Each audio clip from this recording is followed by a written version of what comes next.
It doesn't start with a bang. It starts when the hum stops. A severe solar storm hits the planet, the kind scientists already know is possible. Flashes of electromagnetic radiation from a solar flare reach the Earth in just 8 minutes. In minutes, there are radio blackouts, satellites slow down, GPS malfunctions and planes lose contact with air traffic control. In hours, a massive cloud of plasma and magnetic fields induce strong electrical currents on the ground, melting transformers and damaging the power grid. Entire continents go dark. In days, the backup fuel powering water pumps runs out. With no electricity or internet, credit card processing fails, banks close, and petrol pumps stop working. Grocery stores are emptied within 48 hours. The fallout is disastrous. Modern agriculture relies upon computerized logistics, automated transport, and pesticides produced in chemical plants. Without these resources, crop yields drop by up to 40% to 75%. According to disaster recovery estimates, it could take up to a decade to rebuild the global infrastructure from a storm of this magnitude, during which large portions of the population would face severe resource scarcity.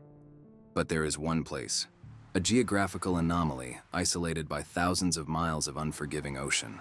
A city built on a furnace, sleeping under ice where the heat is still rising and the lights are still on. The ultimate global sanctuary. This is the story of the world after collapse, and the one place that might outlive it.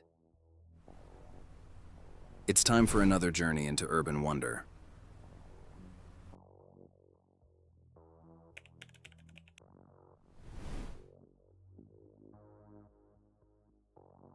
When this global darkness falls, humanity's first instinct is to run, to build walls. The ultra-wealthy flee to custom-built bunkers in New Zealand. Others look to hyper-engineered smart cities, but most of our great cities are illusions, keeping us alive via life support from thousands of miles away. When the life support cuts out, they become tombs. Consider Singapore or Dubai, miracles of modern engineering, yet they are fundamentally fragile. Singapore imports over 90% of its food. If global trade collapses, a high-tech paradise turns into an island with a 3-week countdown before starvation sets in. While Dubai gets its water supply from massive, power-hungry desalination plants on the coast, in the case of a solar storm, the city goes thirsty. And what about the bunkers?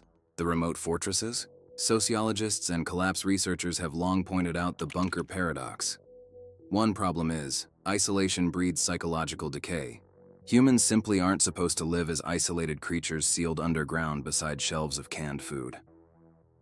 The other issue, these places rely on stored resources, finite fuel, and mechanical air filtration systems that eventually break down. As soon as you enter your luxury bunker, a countdown clock starts. Who could live happily with that knowledge? You need a city that can breathe without the rest of the planet. A city with endless, unkillable energy, localized food, a natural fortress of geography, and a population small enough to self-govern, but skilled enough to rebuild. Welcome to Reykjavik.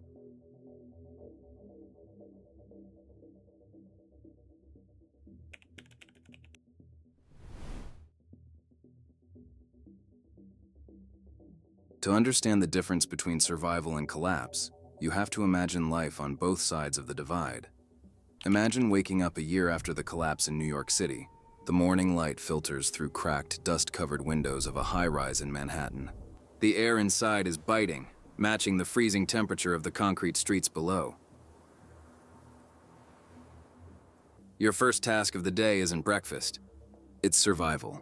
You haul plastic buckets down 20 flights of dark, silent stairs to the Hudson River, filtering freezing water through makeshift charcoal layers just to have something to drink. By noon, the city is an exercise in exhausting hypervigilance.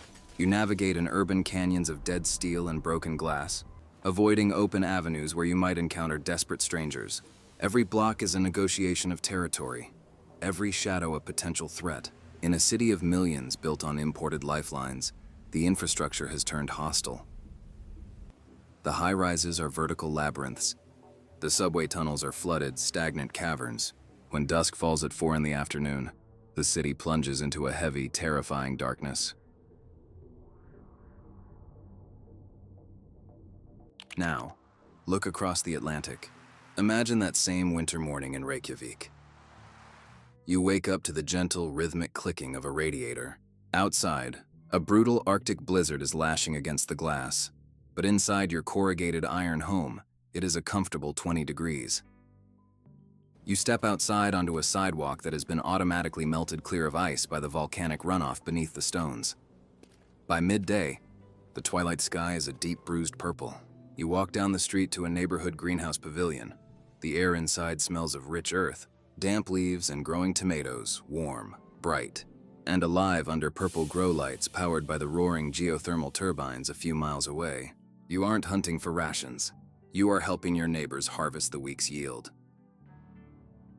In the evening, there is no barricading of doors. The community gathers at the local outdoor pool, soaking in scalding geothermal waters while the freezing snow falls on your face. You look up at the green ribbons of the northern lights twisting across a pristine sky. The world you once knew is gone, yes. But here, you aren't just an animal hiding in the ruins. You are still human.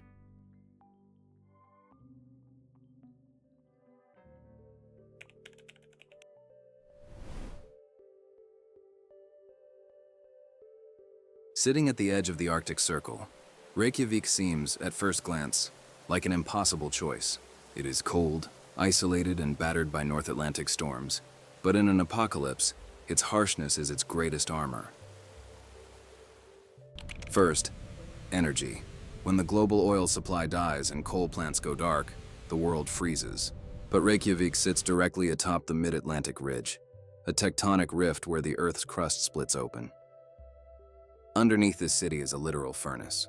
Iceland generates 100% of its electricity and heating from renewable resources, primarily geothermal and hydroelectric power. The city's heating system doesn't require imported coal or gas. Scalding water is pumped directly from the earth through a 3,000-kilometer network of pipes, heating 90% of the homes and even the sidewalks. Even if the global grid completely vanishes, Reykjavik stays warm. Second, sustenance. People assume Iceland is a barren rock where nothing grows. But utilizing their endless geothermal energy, places like Fridheimar and the greenhouses of Hveragirdi, just outside the city, grow tons of fresh produce year-round, completely independent of the sun or external fertilizer imports. Combined with the richest fishing grounds in the North Atlantic, the city possesses a closed-loop food system that cannot be blockaded or cut off. Located 45 kilometers east of Reykjavik, the town sits directly on top of a highly active volcanic belt. Local growers harness this natural subterranean steam and hot water to heat massive glass structures, allowing them to grow flowers, tomatoes, cucumbers, and even tropical fruits year-round near the Arctic Circle.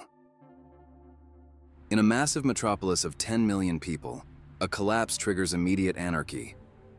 But Reykjavik is a city of just over 130,000 people.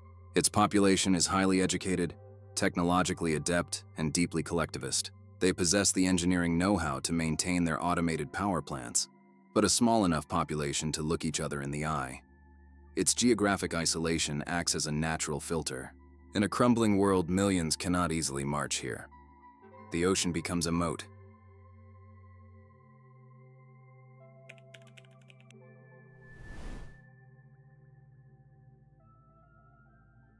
The apocalypse reveals something uncomfortable about modern life.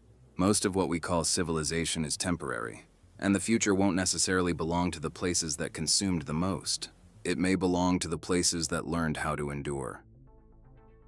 The best place to survive an apocalypse is not where you can hide from the dark, but where you have the tools to keep the light burning. Reykjavik stands as a testament to a different kind of future, a quiet, beautiful partnership between human ingenuity and the raw, untamed power of the earth. When the rest of the world goes quiet, the fires beneath the ice will still burn, and humanity will be there. But what do you think? Is there another city better suited to survive the end of the world? Leave your answer in the comments.